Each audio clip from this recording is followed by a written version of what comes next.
یعنی جمادی الاخری کی 22 تاریخ خلیفہ اول جانشین رسول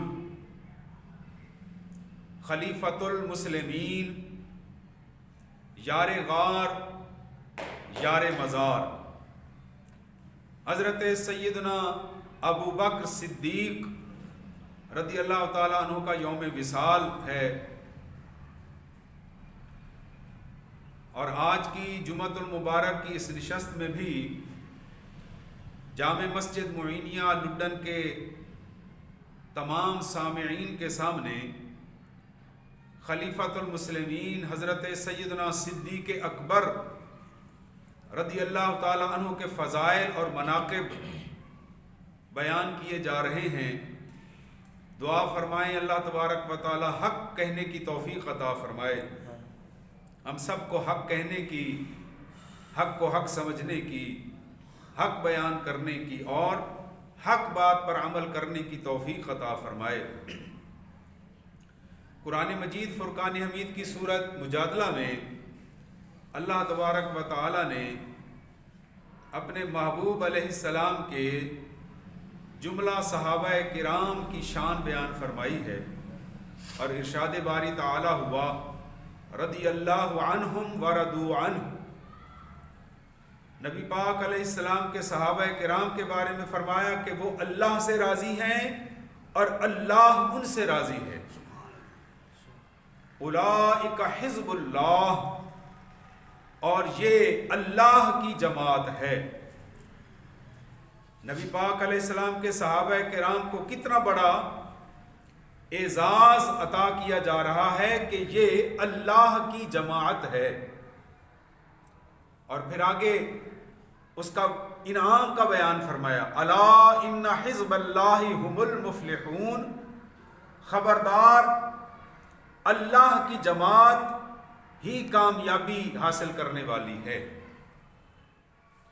نبی پاک علیہ السلام کے تمام صحابہ کرام بڑی عظمت اور شان والے ہیں، جن کے بارے میں سرکار نے ارشاد فرمایا کہ میرے صحابہ آسمان کے ستاروں کی طرح ہیں، کسی ایک کی اقتداء کر لو گے تو منزل تک پہنچ جاؤ گے، ہدایت پا لو گے۔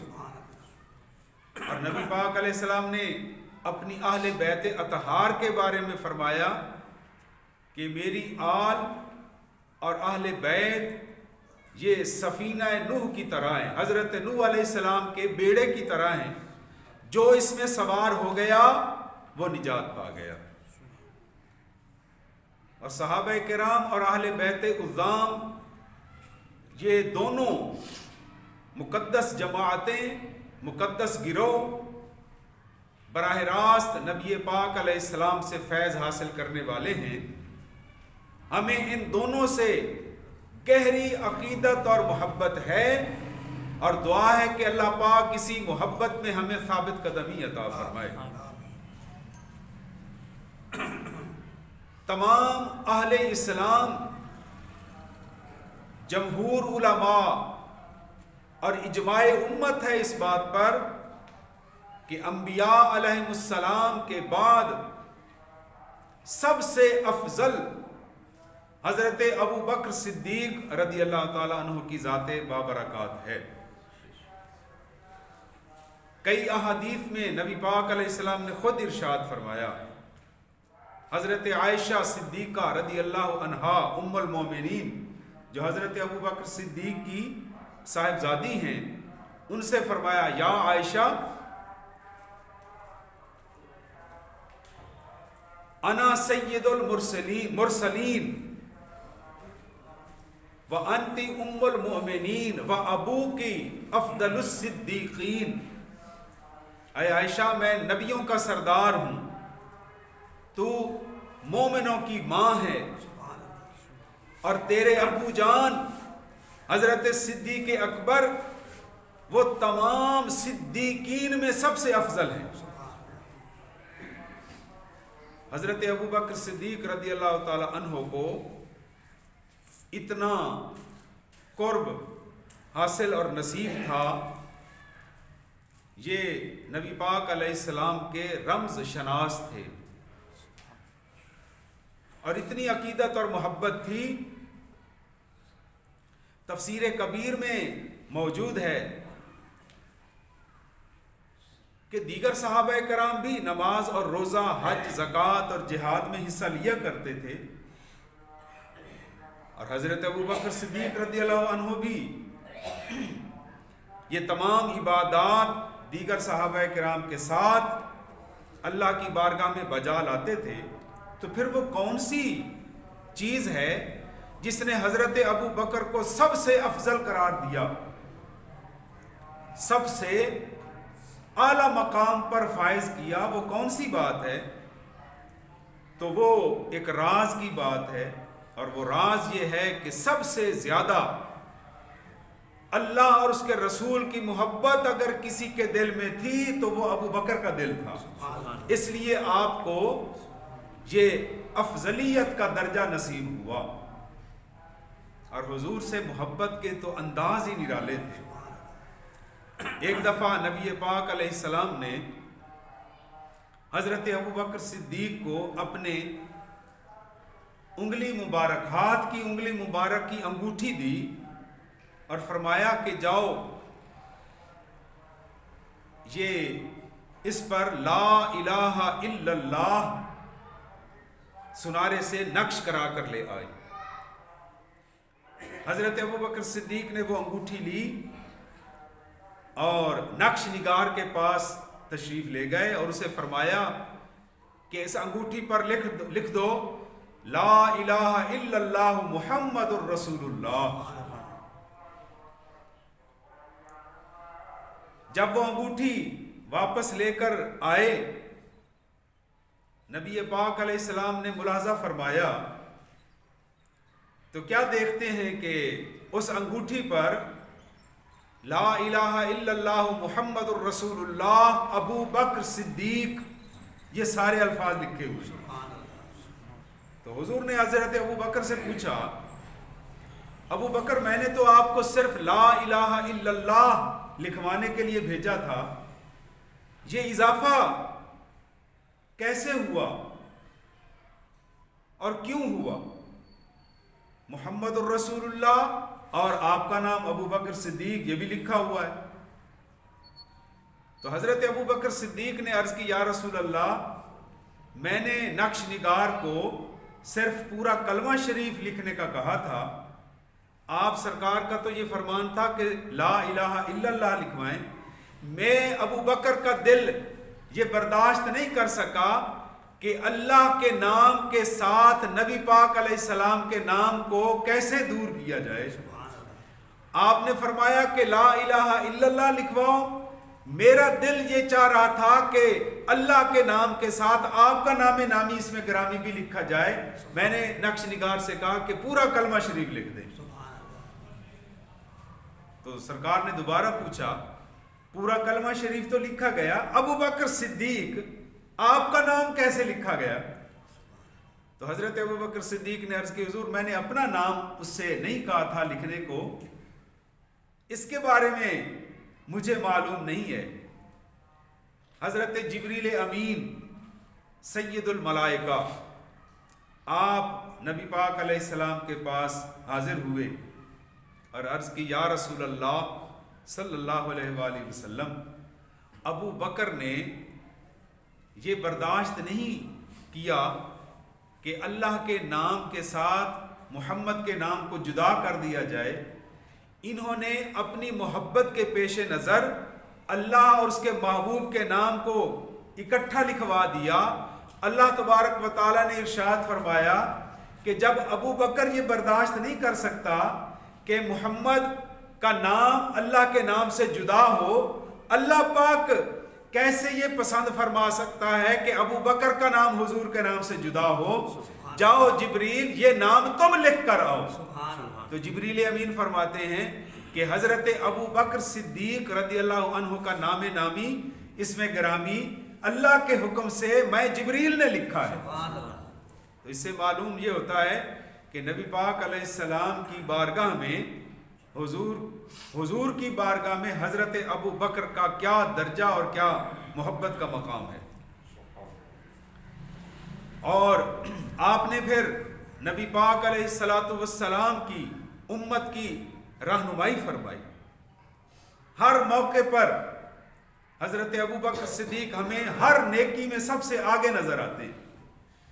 ایک دفعہ سرکار نے فرمایا ابو بکر، دیگر صحابہ کرام بھی تشریف فرما تھے، حاضر خدمت تھے، فرمایا کہ نیکی کی 360 صورتیں ہیں.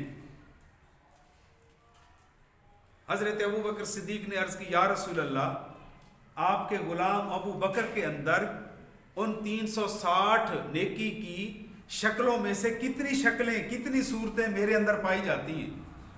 تو نبی پاک علیہ السلام نے فرمایا ابو بکر تیرے اندر سب کی سب نیکیاں موجود ہیں. سبحان اللہ. اور ان تمام نیکیوں میں سب سے اعلیٰ درجے والی نیکی جو اللہ کو پسند ہے وہ تیری سخاوت ہے. اور تاریخ اسلام میں 2 شخصیات ایسی گزری ہیں جن کی دولت کا ایک ایک روپیہ اسلام کی تبلیغ و اشاعت کے لیے خرچ ہوا. انہوں نے اپنی ذات پر خرچہ کم کیا، اپنے مال و دولت کو اللہ اور اس کے رسول کے نام پر نچھاور کر دیا. ان میں پہلا نام حضرت سیدنا ابوبکر صدیق رضی اللہ عنہ کا ہے، اور دوسرا نام ام المومنین حضرت سیدہ خدیجۃ الکبریٰ رضی اللہ عنہا کا ہے. ساری دولت اللہ کے محبوب کے قدموں میں نچھاور کر دی. اور ہمیں بھی یہ سبق ملتا ہے کہ جب بھی دین اسلام کو مالی ضرورت ہو، خون کی ضرورت ہو، وقت کی ضرورت ہو، ہمیں بھی حضرت سیدنا صدیق اکبر رضی اللہ عنہ کی سنت پر عمل کرتے ہوئے آگے آگے رہنا چاہیے. جب بھی نیکی کا موقع ملے، نیکی کا موقع ملنا بھی یہ اللہ تبارک و تعالیٰ کا ایک کرم ہوتا ہے، اس کی ایک شکل ہے. ورنہ کئی بد نصیب ایسے ہیں جنہیں نیکی کرنے کا موقع ہی نہیں ملتا. اگر ہمیں موقع مل جائے تو اللہ کا شکر ادا کریں کہ اللہ پاک نے ہماری دولت کو، ہمارے وقت کو کا اپنے فضل و کرم سے پسند فرما لیا ہے. جب بھی آپ سے یہ نیکی کے کاموں کے لیے آپ سے خدمت کا پیغام آپ تک پہنچتا ہے تو اسی کی جیب سے رزق حلال کے پیسے نکلتے ہیں جس نے محنت سے رزق حلال کمایا ہوا ہو. ورنہ لوگ ایک کان سے سنتے ہیں دوسرے سے نکال دیتے ہیں. تو چندہ کرنے کی یہ خوبی یہ ہے کہ ایک بندہ صرف 1 روپیہ دے سکتا ہے، 5 روپے دے سکتا ہے، 10 روپے دے سکتا ہے، کوئی بندہ ہزاروں اور لاکھوں روپیہ دے سکتا ہے. تو پروردگار عالم نے غریبوں اور امیروں کے درمیان محبت کو، بھائی چارے کو، اخوت کو پیدا کرنے کے لیے اپنے محبوب کو یہ حکم فرمایا. ورنہ اللہ پاک محتاج نہیں ہے، نہ حضور محتاج ہیں، وہ تو ساری کائنات کے خزانوں کے مالک ہیں. لوگوں کو اس لیے کہا جاتا ہے کہ غریب کے پیسے بھی اس چندے میں شامل ہو جائیں تاکہ امیروں کی خیرات بھی قبول ہو جائے. تو حضرت سیدنا صدیق اکبر رضی اللہ تعالی عنہ نے ہر موقع پر اسلام کی خدمت کے لیے اپنے آپ کو پیش کیا، اور اللہ اور اس کے محبوب نے ان کی ہر خدمت کو قبول فرمایا. آپ کی سب سے بڑی کارنامے، آپ کے بہت بڑے کارنامے ہیں. میں عرض کر رہا تھا کہ آپ کے اسلام کی بڑی خدمات کی بنا پر حضور علیہ السلام نے ارشاد فرمایا حدیث پاک میں، حب ابی بکر و شکرہ واجب علی کل امتی. ابو بکر سے محبت کرنا اور ابو بکر کا شکریہ ادا کرنا میرے ہر امتی پر واجب ہے.